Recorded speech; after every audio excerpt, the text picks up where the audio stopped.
Guys, takot na ako. Natatakot na akong gumamit ng mga music. Parang nagkaroon na ako ng phobia. Dahil hindi ko alam kung aling music talaga mapapagkatiwalaan. Hindi ko alam kung aling music ang mayroong copyright. Sinubukan ko nang gamitin yung sinasabi ng iba nating mga content creator na ligtas daw.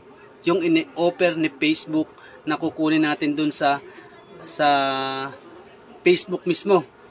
Ginamit ko na po yun. Pero kumakopyright pa rin. Hindi ko tuloy alam kung alin yung pwede. Kaya guys, iwasan nyo na muna ang gumamit ng music. Lalo na po kung hindi pa tayo monetize. Dahil dyan tayo lagi nabibiktima. Nagkakaroon tayo ng copyright.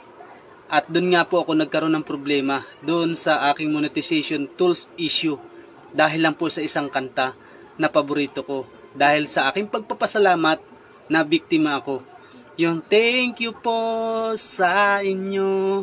Doon po ako nadali. Pero guys, ginamit ko po ito sa My Day ha. Hindi ko po ito ginamit sa video ko. Kaya ako'y nagulat. Kaya ingat-ingat po tayo sa ating paggamit.